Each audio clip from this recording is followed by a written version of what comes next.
السلام علیکم ورحمۃ اللہ وبرکاتہ۔ ناظرین، اگر آپ ہمارے چینل میں نئے ہیں تو چینل کو سبسکرائب کریں اور ویڈیو کو ضرور اینڈ تک دیکھیں۔ اعوذ باللہ من الشیطان الرجیم، بسم اللہ الرحمن الرحیم۔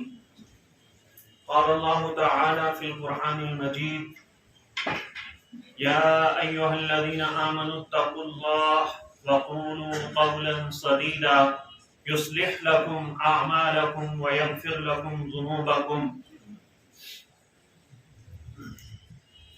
ومن يطع الله ورسوله فقد فاز فوزا عظيما۔ وقال النبي صلى الله عليه وسلم، إن من أحبكم إلي وأقربكم مني يوم القيامة أحسنكم أخلاقا، وقال إن أبعدكم وأبغضكم مني يوم القيامة المستشرقون المتفجرون المتفرقون۔ قالوا یا رسول اللہ صلی اللہ علیہ وسلم، قد علمنا السرسارون والمتشدقون فما المتفققون؟ قال المتکبرون، او کما قال علیہ الصلاۃ والسلام۔ میرے عزیز بھائیوں اور دوستو، اللہ رب العزت نے مجھے اور آپ کو ایمان کی دولت سے نوازا ہے، اور اللہ رب العزت نے دنیا کے اندر رہنے کے بعد ہمارے لیے ایک نظام متعین کیا ہے اور ہمیں ایک شریعت عطا کی ہے، اور وہ شریعت حضور اکرم صلی اللہ علیہ وسلم کے ذریعے سے ہم تک پہنچائی۔ ہمیں قرآن کے ذریعے سے آگاہ کیا، ہمیں احادیث کے ذریعے سے اللہ کے نبی صلی اللہ علیہ وسلم نے آگاہ کیا کہ یہ تمہارے لیے راستہ ہے، تم اس پر چلو گے۔ اور دنیا کے اندر اگر اعمال بد کیے تو اس کا نتیجہ آخرت کے اندر تمہارے لیے کیا ہوگا، دنیا کے اندر اچھے اعمال کیے تو اس کے لیے آخرت کے اندر تمہارا کیا رزلٹ آئے گا۔ اب آخرت میں انسان جو کامیاب ہو گیا، قرآن عظیم کے اندر آتا ہے کہ جب آخرت کے اندر ایک انسان کو اعمال نامہ دیا جائے گا تو وہ کہے گا، ہؤلاء مقرؤ کتابیہ، خوش ہو جائے گا۔ ایک بچے کا رزلٹ نکلتا ہے تو وہ کتنا خوش ہوتا ہے کہ بھائی میرے تو 499 مارکس 10th میں آ گئے، میں تو بہت بڑا لائق بچہ ہوں۔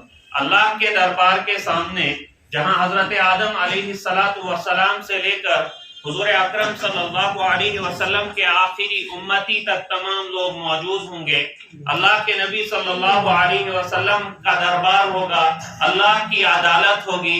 اللہ رب العزت اس وقت فرمائیں گے کہ یہ ہے اس شخص کا اعمال نامہ، اس کا کامیابی کا سرٹیفکیٹ، اس نے دنیا کے اندر میری دی ہوئی شریعت کے مطابق، میری فرما برداری کے مطابق زندگی گزاری تھی، تو اس کو آج میں کامیاب کر دیتا ہوں۔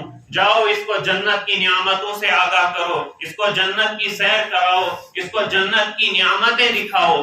تو فرمایا کہ یہ شخص کامیاب ہو جائے گا اور یہ پورے میدان محشر میں گھومے گا اپنا یہ کتابچہ لے کر، اپنا سرٹیفکیٹ اور اپنا مارک شیٹ لے کر، کہے گا دیکھو بھائی میں تو کامیاب ہو گیا۔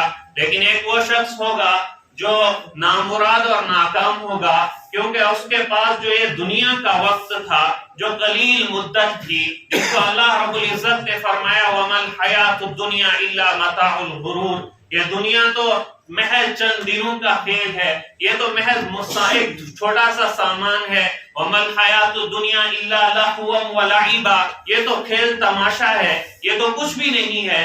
تو جس نے اس کو اپنا آخری ٹھکانہ سمجھ کر اس دنیا کے اوپر لگ گیا، اس دنیا کی چیزوں کو حاصل کرنے کے لیے لگ گیا، تو کل قیامت کے دن جب اس کا سرٹیفکیٹ اس کے پاس دیا جائے گا اور اس کو یہ کہا جائے گا کہ بھائی جا اس کا ٹھکانہ جہنم ہے، تو یہ شخص جو ہے شرمسار اپنے آپ کو سمجھ کر، اپنے آپ کے اوپر افسوس کرتے ہوئے یہاں سے نکلے گا، اپنے اعمال نامے کو چھپاتے ہوئے، لیکن اللہ کے دربار میں اس کا ٹھکانہ جہنم کی طرف ہو گیا ہوگا۔ یہ پچھتائے گا، روئے گا، چلائے گا، اپنی بیوی کے پاس جائے گا کہ مجھے ایک نیکی دے دیجئے، مجھے چند نیکیاں دے دیجئے۔ بیوی کہے گی کہ نہیں دے سکتی۔ بیٹے کے پاس جائے گا، وہ کہے گا میں نہیں دے سکتا۔ قرآن عظیم میں ہے کہ قیامت کے دن کوئی کسی کا نہیں ہوگا، یہاں تک کہ بیوی شوہر کی نہیں ہوگی، بیٹا باپ کا نہیں ہوگا، بیٹی ماں کی نہیں ہوگی، تو کوئی کسی کے کا نہیں ہوگا۔ ایسے ایک دوسرے کے ساتھ برتاؤ کیا جائے گا کہ گویا ایک دوسرے کو جانتے ہی نہیں ہیں۔ ایسے ہی ماحول ہے کہ اللہ رب العزت ہر شخص وہاں پر نفسی نفسی کر رہا ہے، قیامت کا ماحول ہے، اللہ کی عدالت سجی ہوئی ہے۔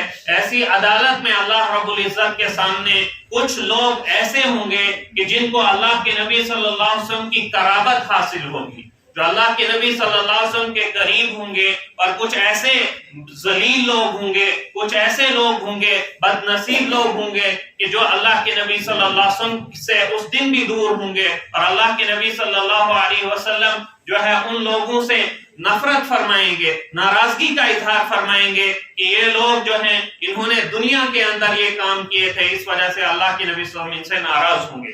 تو میں ان چند لوگوں کا ذکر آج اس وقت میں کروں گا۔ میں کوشش کروں گا کہ وہ پوری تفصیل ایک حدیث کے اندر ہے، وہ پوری تفصیل آپ حضرات کے سامنے پیش کروں، انشاءاللہ پوری کوشش کرتا ہوں۔ اللہ رب العزت ہمیں عمل کرنے والا بنائے۔ میں نے قرآن عظیم کی جو آیت تلاوت فرمائی ہے، اس میں اللہ رب العزت فرماتے ہیں یا ایھا الذین آمنوا اتقوا اللہ، اے ایمان والو اللہ سے ڈرو۔ کس سے ڈرو؟ اللہ سے ڈرو۔ وقولوا قولا سدیدا، اور صحیح اور درست بات کیا کرو۔ یصلح لکم، آپ جب صحیح بات کرنے سے کیا مراد ہے؟ آپ کی زبان کے اندر فحاشی نہ ہو، آپ کی زبان کے اندر بے حیائی نہ ہو۔ آج عمومی طور سے دیکھا جاتا ہے کہ کسی شخص سے بات کرو تو آگے سے ایسی فحش بات بول دیتا ہے کہ انسان سر پکڑ کے رہ جاتا ہے، یار اس کو اتنا بھی تقدس نہیں، میں ایک دیندار آدمی ہوں، میرے سامنے اس کو کیسے بات کرنی چاہیے، لیکن اس نے کتنی گھٹیا بات کی ہے۔ تو یہ تو دنیا کے اندر ایک انسان اس کو ذلیل سمجھنے لگتا ہے۔ جو شخص اپنی زبان کے اوپر کنٹرول نہیں کرتا، جو شخص اپنے کردار کے اوپر کنٹرول نہیں کرتا، اپنے کریکٹر کا کنٹرول نہیں رکھتا، اس کو سارے لوگ کہتے ہیں بہت گھٹیا ہے۔ دنیا کے اندر تو یہ عذاب ہے، لیکن آخرت کے اندر بھی اسے عذاب ملے گا۔ آخرت کے اندر کا عذاب وہ میں ابھی بیان کروں گا۔ اور جو شخص دنیا کے اندر اپنے کردار کو اور اپنی زبان کو اپنے قابو میں رکھتا ہے، اللہ رب العزت آخرت کے اندر اسے انعامات سے نوازے گا۔ یصلح لکم اعمالکم، اللہ رب العزت درست بات کرو گے تو آپ کے اعمال کو صحیح کر دے گا، آپ کے اعمال صحیح ہوں گے، آپ کے ہاتھ پیر صحیح چلیں گے، آپ کے جو ہے پوری باڈی صحیح، آپ کا دل صحیح، آپ کا دماغ صحیح چلے گا۔ لیکن اگر آپ نے اس زبان کو غلط استعمال کیا، آپ نے اپنے آپ کو غلط استعمال کیا، تو آپ کے سارے اعضاء جو ہیں وہ گناہ کا مرتکب بنیں گے۔ تو سب سے پہلے جو شخص ہے جو اللہ کے نبی صلی اللہ علیہ وسلم کے سب سے زیادہ قریب ہوگا، میں نے حدیث کے اندر پڑھا کہ اللہ کے نبی صلی اللہ علیہ وسلم نے فرمایا کہ قیامت میں سب سے زیادہ قریب مجھ سے وہ شخص ہوگا، ان اقربکم الی واحبکم الی یوم القیامہ، وہ جو ہوگا احاسنکم اخلاقا، جس شخص کے اخلاق بالکل درست ہوں گے، بہترین اخلاق ہوں گے، وہ شخص قیامت کے دن سب سے قریب ہوگا۔ اب اخلاق کیا ہے، اس بات کو سمجھنا ہے کہ اخلاق کیا ہے۔ اللہ کے نبی صلی اللہ علیہ وسلم نے فرمایا، حضرت عبداللہ بن مبارک رحمت اللہ علیہ ایک بہت بڑے محدث گزرے ہیں، ان سے کسی شخص نے پوچھا کہ اخلاق کیا ہے۔ حضرت عبداللہ بن مبارک رحمت اللہ علیہ نے فرمایا کہ انسان کا لوگوں کے ساتھ اچھا برتاؤ کرنا یہ اخلاق ہے، انسان کا لوگوں کے ساتھ مسکراتے چہرے سے ملنا یہ اچھے اخلاق ہے، انسان کا لوگوں کے کام آنا یہ اچھے اخلاق ہے۔ تو یہ شخص جو شخص لوگوں کے کام آئے گا، جو شخص لوگوں کے ساتھ اچھا برتاؤ کرے گا، لوگوں کے ساتھ خندہ پیشانی کے ساتھ ملے گا، تو یہ شخص اچھے اخلاق والا ہے۔ حدیث کے اندر آتا ہے المؤمن من سلم المسلمون من لسانه ويده، مومن شخص وہ ہے جس کی زبان سے اور جس کے ہاتھ سے باقی مسلمان محفوظ رہیں، جس کی زبان اور ہاتھ سے لوگ محفوظ رہیں، ایسا شخص ایمان والا ہے۔ آج ہم اپنے اوپر تھوڑا سا محاسبہ کریں کہ ہم کتنے ایمان والے ہیں، ہمارے اخلاق کتنے درست ہیں، ہماری وجہ سے کتنے لوگوں کو ہماری زبانوں کی وجہ سے تکلیف ہوتی ہے، ہمارے ہاتھوں کی وجہ سے کتنے لوگ برباد ہو جاتے ہیں. اگر میں آفس میں بیٹھتا ہوں تو میرے ہاتھ کے قلم چلانے کی وجہ سے کتنے لوگوں کا فیوچر خراب ہو جاتا ہے. ہاں اگر وہ مجرم ہے اسے سزا دے سکتے ہو، لیکن فضول کیسز بنا کر لوگوں کو الجھانا اور عدالتوں کے چکر کٹوانا، کیا یہ میرے لیے زیب دیتا ہے؟ کیا اللہ کے نبی صلی اللہ علیہ وسلم کل میری سفارش کریں گے؟ بالکل نہیں. ایسا شخص کل قیامت کے دن اللہ کے نبی صلی اللہ علیہ وسلم سے دور ہوگا. دوسرا، اللہ کے نبی صلی اللہ علیہ وسلم نے فرمایا کہ کل قیامت کے دن جو شخص اللہ بہترین اخلاق لے کر آئے گا، اس کے ساتھ اللہ کیا معاملہ فرمائیں گے؟ جب اس کا اخلاق میزان کے اندر رکھا جائے گا، جس ترازو کے اندر اعمال تولے جائیں گے، فرمایا بہترین اخلاق والا جو شخص ہوگا، اس کے اعمال جو ہوں گے، یہ بہترین اخلاق جو ہوں گے، ان سے باہری کوئی بھی میزان میں کوئی عمل نہیں ہوگا.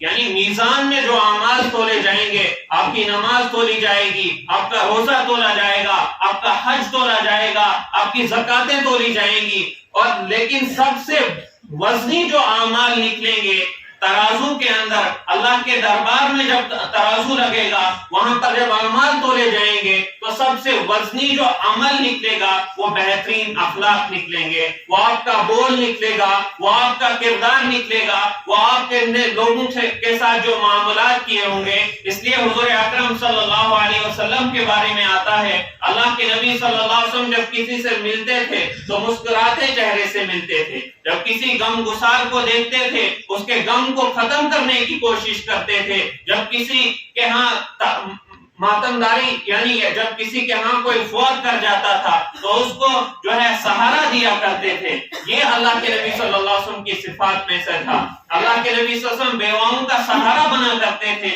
تو یہ بہترین اخلاق تھے. لیکن آج ہم دیکھیں کہ ہم لوگوں کی کتنی ضرورتیں پوری کرتے ہیں. آج ہم دیکھیں کہ ہم لوگوں کے ساتھ کیسا رویہ رکھتے ہیں. کیا ہمارے اخلاق کی درستگی کی ضرورت ہے کہ نہیں ہے؟ کیا کل قیامت کے دن جب اللہ کے دربار میں ہمارے اعمال تولے جائیں گے، میں نمازیں لے کے جاؤں گا، میں روزے لے کے جاؤں گا، میں حج لے کے جاؤں گا، میں زکاتیں لے کے جاؤں گا، میں ساری چیزیں لے کے جاؤں گا، لیکن میرا بول اچھا نہیں ہوگا، لیکن میں نے اپنی زبان سے گالیاں دی ہوں گی، میں نے فحش گوئی کہی ہوگی، میں نے فحش کلامی کی ہوگی، تو حدیث کے اندر آتا ہے کہ کل قیامت کے دن اللہ کے دربار میں جب پیشی ہوگی تو صحابہ کرام سے فرمایا تم جانتے ہو سب سے مفلس کون شخص ہوگا؟ صحابہ نے کہا یا رسول اللہ صلی اللہ علیہ وسلم سب سے مفلس آپ ہی بہتر جانتے ہیں. اللہ کے نبی صلی اللہ علیہ وسلم نے فرمایا سب سے مفلس اور غریب وہ شخص ہوگا کل قیامت کے دن، یہ نمازیں پڑھ کے آیا ہے، یہ حج کر کے آیا ہے، لیکن اس نے غیبتیں کی ہیں، اس نے چوریاں کی ہیں،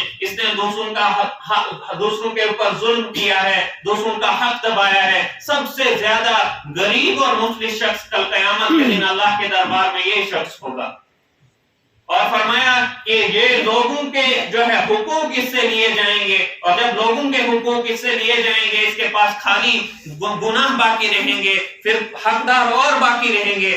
اللہ رب العزت فرمائے گا یہ حقدار جو باقی ہیں ان کے گناہ اس کے اوپر ڈال دو اور اس کا ٹھکانہ جہنم کی طرف کر دیا جائے گا. میرے بھائیو، ہم اپنے آپ کا محاسبہ کریں، ہم اپنے آپ کو دیکھیں کہ ہمارے اخلاق کس طرح کے ہیں، ہمارا لوگوں کے ساتھ رویہ کس طرح کا ہے، ہمارا لوگوں کے ساتھ اٹھنا بیٹھنا کس طرح کا ہے. کیا ہم کسی کے اوپر ظلم تو نہیں کر رہے ہیں؟ کیا ہم کسی کے اوپر جو ہے زیادتی تو نہیں کر رہے ہیں؟ تو میرے بھائیوں، اس چیز کو دیکھنے کی ضرورت ہے کہ کل قیامت کے دن کہیں ہم اللہ کے نبی صلی اللہ علیہ وسلم کی سفارش سے اور شفاعت سے محروم نہ رہ جائیں. اور اللہ کے نبی صلی اللہ علیہ وسلم کے کل قیامت کے دن جو اللہ کے نبی صلی اللہ علیہ وسلم کی شفاعت سے محروم رہیں گے، اللہ کے نبی صلی اللہ علیہ وسلم نے فرمایا اس میں سب سے پہلے بد زبان شخص ہوگا. جو بولے گا تو اس کی زبان سے ہمیشہ الٹی بات نکلے گی. جب بھی بولے گا تو الٹی بات نکلے گی، یا تو گالی نکلے گی، یا تو فحش گوئی کرے گا، یا تو کرے گا تو لوگ اس سے اپنی عزت بچاتے ہوں گے. یعنی گیسٹ میں مذاق کروں کہ مز مارکیٹر گیسٹ میں کانتیس کا کنن یا اسے لوگ میں ذلیل سمجھن. تو ایسا شخص جو ہے اللہ کے نبی صلی اللہ علیہ وسلم کی شفاعت سے کل قیامت کے دن محروم ہوگا. اللہ حضرت معاذ رضی اللہ تعالی عنہ کی ایک لمبی حدیث ہے، اللہ کے نبی صلی اللہ علیہ وسلم نے فرمایا معاذ جانتے ہو سب اعمال میں سب سے بنیادی عمل کیا ہے، بہترین اعمال میں سب سے بنیادی عمل کیا ہے؟ حضرت معاذ رضی اللہ تعالی عنہ نے فرمایا یا رسول اللہ صلی اللہ علیہ وسلم آپ ہی بہترین جانتے ہیں۔ اللہ کے نبی صلی اللہ علیہ وسلم نے یوں زبان پکڑی اور فرمایا کہ یہ سب سے بنیادی اعمال میں سب سے بنیادی عمل یہ ہے کہ یہ بہترین عمل ہے۔ اپنی زبان کو حضرت معاذ رضی اللہ تعالیٰ عنہ نے تعجب کرتے ہوئے فرمایا یا رسول اللہ صلی اللہ علیہ وسلم آپ اس لیے فرما رہے ہیں کہ ہمارے بولنے کی وجہ سے کل قیامت کے دن ہماری پکڑ ہوگی؟ اللہ کے نبی صلی اللہ علیہ وسلم نے فرمایا ہاں، یہی آپ تعجب مت کرو اس بات پر کہ آپ نے جو بول بولے ہوں گے کل ایک بول پر اللہ کے ہاں پکڑ ہوگی کہ آپ کا بول کیسا تھا، آپ نے لوگوں کے ساتھ کس طرح کا بول کیا تھا۔ تو میرے بھائیوں اپنے بول کو درست کرنے کی ضرورت ہے۔ دوسرا اللہ کے نبی صلی اللہ علیہ وسلم نے فرمایا بد اخلاق شخص یہ اللہ کے نبی صلی اللہ علیہ وسلم کی شفاعت سے کل قیامت کے دن محروم ہوگا۔ جو شخص جو بد اخلاقی کرے گا، لوگوں کے ساتھ اپنا رویہ برا رکھے گا، وہ شخص بھی اللہ کے نبی صلی اللہ علیہ وسلم کی شفاعت سے کل قیامت کے دن محروم ہوگا۔ اللہ کے نبی صلی اللہ علیہ وسلم نے ایک اور حدیث میں فرمایا کہ ایمان والا من کان یؤمن باللہ فلیصمت، جو شخص اللہ پر ایمان لائے اس کو چاہیے کہ وہ خاموش رہے۔ جو شخص اللہ اور اس کے رسول پر ایمان لائے اس کو چاہیے کہ خاموش رہے یا بھلی بات کہے، یا تو بات کرے تو اچھی بات کرے یا خاموش رہے۔ اور ایک حدیث کے اندر اللہ کے نبی صلی اللہ علیہ وسلم نے حضرت ابو ہریرہ رضی اللہ عنہ راوی ہیں، فرماتے ہیں اللہ کے نبی صلی اللہ علیہ وسلم نے فرمایا کہ جس شخص کو دیکھو کہ اس کو دنیا سے بے رغبتی عطا کی گئی ہے، وہ دنیا سے بے رغبت ہو چکا ہے اور جو ہے وہ خاموش رہتا ہے، اس کے پاس بیٹھا کرو۔ حضرت ابو ہریرہ رضی اللہ تعالیٰ عنہ نے فرمایا یا رسول اللہ وسلم کیوں؟ فرمایا اس لیے کہ وہ جب بات کرے گا تو وہ حکمت کی بات کرے گا۔ جس شخص کو دنیا سے بے رغبتی عطا کی گئی ہو اور خاموش رہتا ہو، جب اس شخص کے پاس بیٹھا کرو، اس سے ملا کرو۔ فرمایا رسول صلی اللہ علیہ وسلم کیوں؟ کہا جب یہ بات کرے گا تو حکمت اور دانائی کی بات کرے گا اور وہ آپ کے کام آئے گا۔ تو اس لیے میرے بھائیوں ہمیں چاہیے کہ اپنی زبانوں کے اوپر کنٹرول کریں۔ ہم کیا کرتے ہیں، ایک منٹ نہیں لگتا کسی کی غیبتیں کرنے میں، کسی کی چغلیاں کرنے میں، اور غیبت کتنا بڑا گناہ ہے، چغلی بہتان تراشی کتنا بڑا گناہ ہے۔ قرآن عظیم میں فرمایا ہے یا ایھا الذین آمنوا یا لا یغتب بعضکم بعضا، اے ایمان والو ایک دوسرے کی غیبتیں نہیں کیا کرو۔ ایحب احدکم ان یاکل لحم اخیہ طیبا فکرہتموہ، کیا تم یہ پسند کرتے ہو کہ تم اپنے مردار بھائی کا گوشت کھاؤ؟ غیبت کرنے والا جو کسی کی برائی بیان کرتا ہے وہ ایسا ہے گویا کہ اس نے اپنے مردار بھائی کا گوشت کھایا ہے۔ اللہ رب العزت کے قرآن عظیم کی آیت ہے، اللہ حفاظت فرمائے ہماری، ہم غیبتوں سے بچ جائیں، ہم بہتان تراشیوں سے بچ جائیں، ہم برے الزامات سے بچ جائیں۔ اور تیسرا شخص کون ہے؟ جو شخص کل قیامت کے دن اللہ رب العزت کی، اللہ کے نبی صلی اللہ علیہ وسلم کی شفاعت سے محروم ہوگا۔ اللہ کے نبی صلی اللہ علیہ وسلم نے فرمایا المتفحقون، یہ شخص وہ ہے کہ جو تکبر، صحابہ نے فرمایا ہمیں سمجھ نہیں آیا کہ متفحقون کون ہے، فرمایا کہ یہ تکبر کرنے والا ہے، المتکبر یہ تکبر کرنے والا ہے۔ ایک حدیث کے اندر اللہ کے نبی صلی اللہ علیہ وسلم سے صحابہ کرام نے فرمایا یا رسول اللہ صلی اللہ علیہ وسلم تکبر کیا ہے؟ فرمایا اگر کوئی صحابہ، اللہ کے نبی صلی اللہ علیہ وسلم نے فرمایا تکبر نہیں کیا کرو۔ صحابہ نے فرمایا یا رسول اللہ صلی اللہ علیہ وسلم کیا یہ تکبر ہے کہ کوئی شخص اچھا لباس پہنے، اچھے جوتے پہننا پسند کرتا ہے، کیا یہ بھی تکبر ہے؟ اللہ کے نبی صلی اللہ علیہ وسلم نے فرمایا ان اللہ جمیل یحب الجمال، اللہ تعالیٰ خوبصورت ہے، جمیل ہے، وہ خوبصورتی کو پسند کرتا ہے، یہ تکبر نہیں ہے۔ تکبر یہ ہے کہ لوگوں کو جو ہے لوگوں کو گھٹیا سمجھنا۔ جب ایک شخص کے سامنے کوئی حق بات آ جائے، کسی شخص کو یہ کہا جائے بھائی یہ حق ہے، یہی حقیقت ہے، لیکن وہ یہ ماننے کے لیے تیار۔ بعض لوگ ایسے ہوتے ہیں کہ اپنی بات پر ڈٹ جاتے ہیں، کہتے ہیں میں ہی صحیح کہہ رہا ہوں باقی سب غلط ہے، چاہے پوری دنیا ایک طرف ہو اور اس کے کہے بھائی تو غلط ہے، نہیں، وہ کہتا ہے میں صحیح ہوں باقی سب غلط ہے۔ فرمایا اللہ کے نبی صلی اللہ علیہ وسلم نے کہ تکبر یہ ہے کہ حق بات جب اس کے سامنے واضح ہو جائے اور وہ اس کا انکار کرے کہ نہیں میں نہیں مانتا اس بات کو، اور لوگوں کو اپنے مقابلے میں ذلیل سمجھے، لوگوں کو گھٹیا سمجھے، لوگوں کو برا سمجھے کہ میں بہت اچھا ہوں، لوگ بہت برے ہیں، فلاں بہت برا ہے، تو ایسا شخص جو ہے اللہ کے نبی صلی اللہ علیہ وسلم کی شفاعت سے کل قیامت کے دن محروم ہوگا۔ حضرت عمر رضی اللہ تعالیٰ عنہ ایک مرتبہ منبر پر بیان کر رہے تھے، راوی کہتے ہیں کہ حضرت عمر رضی اللہ تعالیٰ عنہ نے فرمایا لوگوں تکبر سے بچو، تو حضرت عمر رضی اللہ تعالیٰ عنہ نے فرمایا کہ جو شخص تکبر، میں نے اللہ کے نبی صلی اللہ علیہ وسلم سے سنا ہے، جو شخص تکبر سے بچتا ہے اللہ رب العزت اسے اونچا کر دیتے ہیں۔ من تواضع للہ رفعہ اللہ، جو شخص اللہ کے لیے تکبر سے بچتا ہے، اللہ کے لیے اپنے آپ کو گھٹیا سمجھتا ہے، اللہ کے لیے اپنے آپ کو چھوٹا سمجھتا ہے، اللہ رب العزت اسے بلند کر دیتے ہیں۔ یہ نتیجہ یہ ہوتا ہے کہ لوگ اس سے اچھا سمجھنے لگتے ہیں، لوگ اس سے بہت اچھا سمجھنے لگتے ہیں، اور اللہ کی نظر میں بھی وہ بہت اچھا ہوتا ہے۔ لیکن ایک شخص لوگوں کو دکھانے کے لیے اپنے آپ کو بڑا بنا رہا ہے کہ میں بہت بڑا آدمی ہوں، میرے پاس یہ ہے وہ ہے، بہت کچھ دکھاتا ہے کہ بھائی میں اتنا بڑا آدمی ہوں، تو اللہ کی نظر میں وہ شخص ذلیل ہے، اور یہ نتیجہ یہ ہوتا ہے کہ لوگوں کے حق میں بھی اس شخص کو اللہ رب العزت ذلیل کر دیتا ہے۔ تکبر کرنے والے کے ساتھ اللہ رب العزت کے دربار میں کیا معاملہ ہوگا، اس کے بارے میں حدیث کے اندر آتا ہے کہ اللہ کے نبی صلی اللہ علیہ وسلم نے فرمایا جو شخص تکبر کرتا ہے یہ شخص جنت کی خوشبو تو دور جنت کی خوشبو بھی حاصل نہیں کر سکتا۔ کیوں؟ تکبر اللہ رب العزت کی چادر ہے۔ اللہ کے نبی صلی اللہ علیہ وسلم نے فرمایا التکبر ردائی، کہ اللہ کی چادر تکبر ہے، یہ زیب دیتا ہے تکبر تو صرف اللہ کو، اللہ سب سے بڑا ہے، اور یہ صرف اللہ رب العزت کس وقت دکھائیں گے جب کل قیامت کا جو ہے اس سے اسرائیل سے کہا جائے گا کہ تمام لوگوں کو موت آ جائے، جب تمام لوگوں کو موت آ جائے گی اس کے بعد اللہ رب العزت کہیں گے کہ اسرائیل تو بھی آج مر جا، آج تجھے بھی موت ہے، جب یہ بھی مر جائے گا تو اس وقت اللہ رب العزت کہیں گے این الجبارون والمتکبرون وین الملوک لمن الملک اليوم، آج بتاؤ کہاں ہیں دنیا کے اندر ظلم کرنے والے، کہاں ہیں دنیا کے اندر جبر کرنے والے، کہاں ہیں دنیا کے اندر اپنے آپ کو بادشاہ کہنے والے، کوئی ہے؟ لمن الملک اليوم، آج کس کی بادشاہت ہے؟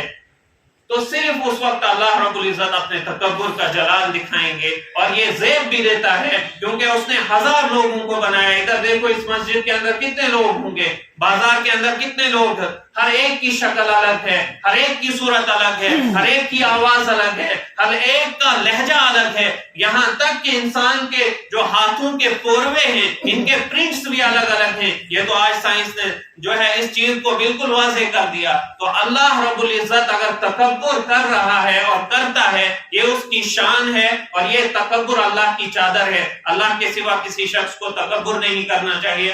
اللہ رب العزت مجھے اور آپ کو ایمان کے ساتھ زندگی گزارنے کی توفیق عطا فرمائے، اور ہم اللہ کے نبی صلی اللہ علیہ وسلم گناہوں سے بچیں اور نیک اعمال کریں، ہمارے اخلاق درست ہو جائیں تاکہ ہم اللہ کے دربار میں کل جب جائیں گے، اللہ کے پاس جب ہماری پیشی ہوگی، اللہ کے نبی صلی اللہ علیہ وسلم ہم سے ناراضگی کا اظہار نہ کریں، اللہ کے نبی صلی اللہ علیہ وسلم ہم سے خوش ہوں، اور ہم اس طرح اللہ کے نبی صلی اللہ علیہ وسلم سے ملیں گویا کہ ہم نے اللہ کے نبی صلی اللہ علیہ وسلم کو راضی کر لیا ہو۔ ناظرین آپ کا بہت بہت شکریہ۔ اگر آپ کو ہماری ویڈیو اچھی لگی تو برائے مہربانی اس کو شیئر کریں، چینل پہ نئے ہیں تو چینل کو سبسکرائب کریں، کمنٹ کریں۔ شکریہ، جزاکم اللہ خیر و احسن الجزا۔